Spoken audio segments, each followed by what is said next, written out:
Hello दोस्तों, kitchen with आकांक्षा में आपका बहुत बहुत स्वागत है। मैं हूं आकांक्षा चंद्राकर। करवा चौथ की ढेर सारी शुभकामनाएं। चलिए स्टार्ट करते हैं माता की कथा। करवा चौथ की कहानी बहुत समय पहले की बात है। एक साहूकार के 7 बेटे और उसकी एक बहन करवा थी। सभी सातों भाई अपनी बहन से बहुत प्यार करते थे, यहाँ तक कि वे पहले उसे खाना खिलाते और बाद में स्वयं खाते थे। इस एक बार उनकी बहन ससुराल से मायके आई हुई थी। शाम को भाई जब अपना व्यवसाय बंद कर घर आए तो देखा उनकी बहन बहुत व्याकुल थी। सभी भाई खाना खाने बैठे और अपनी बहन से भी खाने की आग्रह करने लगे, लेकिन बहन ने बताया कि आज उसका करवा चौथ का निर्जल व्रत है। वह खाना सिर्फ चंद्रमा को देखकर उसे अर्घ देकर ही खा सकती है, जो कि चंद्रमा अभी तक नहीं निकला था। इसलिए वह भूख प्यास से व्याकुल हो उठी थी। सबसे छोटे भाई को अपनी बहन की हालत देखी नहीं जाती। वह दूर पीपल के पेड़ पर एक दीपक जलाकर चलनी से ओट में रख देता है। दूर से देखने पर वह ऐसा प्रतीत होता है जैसे चतुर्थी की चांद उदय हो गई हो। इसके बाद भाई अपनी बहन को बताता है कि चांद निकल आया है, तुम उसे अर्घ देने के बाद भोजन कर सकती हो। बहन खुशी के मारे सीढ़ियों पर चढ़कर चांद को देखती है, उसे अर्घ देकर खाना खाने बैठ जाती है।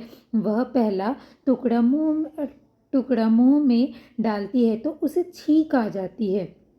दूसरा टुकड़ा डालती है तो उसमें बाल निकल आता है, और जैसे ही वह तीसरा टुकड़ा मुंह में डालने की कोशिश करती है तो उसके पति की मृत्यु का समाचार उसे मिलता है।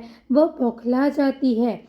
उसकी भाभी उसे सच्चाई से अवगत कराती है कि उसके साथ ऐसा क्यों हुआ। करवा चौथ का व्रत गलत तरीके से तोड़ने के कारण देवता उसे नाराज हो गए हैं और उन्होंने ऐसा किया है।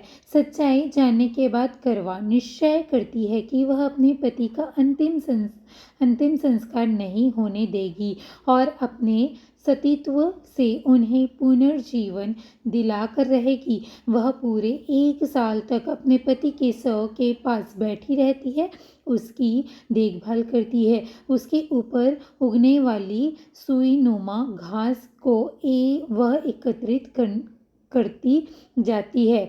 1 साल बाद फिर करवा चौथ का दिन आता है।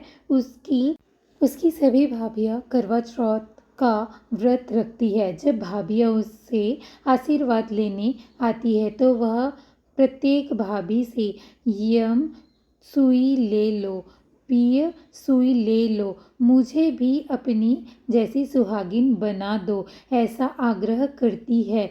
लेकिन हर बार भाभी उसे अगली भाभी से आग्रह करने का कह चली जाती है। इस प्रकार जब छठे नंबर की भाभी आती है तो करवा उससे भी यही बात दोहराती है। यह भाभी उसे बताती है कि चूंकि सबसे छोटे भाई की वजह से उनका व्रत टूटा था, अतः उसकी पत्नी में ही शक्ति है कि वह तुम्हारे पति को दोबारा जीवित कर सकती है। इसलिए जब वह आए तो तुम उसे पकड़ लेना और जब तक तुम्हारे पति को जिंदा ना कर दे उसे नहीं छोड़ना।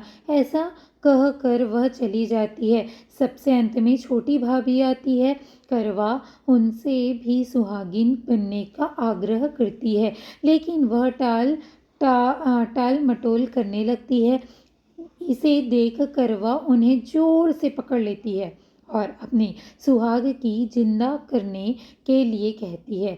भाभी उसे छुटकारा के लिए नोचती है, खटोचती है, लेकिन करवा नहीं छोड़ती है। अंत में उसकी तपस्या को देख भाभी पसीज जाती है और अपनी छोटी उंगली को चीरकर उसमें से अमृत उसके पति के मुंह में डाल देती है। करवा का पति तुरंत श्री गणेश कहता हुआ उठ बैठता है। इस प्रकार प्रभु कृपा से उसकी छोटी भाभी के माध्यम से करवा को अपना सुहाग वापस मिल गया। हे श्री गणेश माँ गौरी, जिस प्रकार करवा को चिर सुहागन का वरदान आपसे मिला है, वैसे ही सब सुहागिनों को मिले। आप सभी को करवा चौथ की ढेर सारी शुभकामनाएं। धन्यवाद।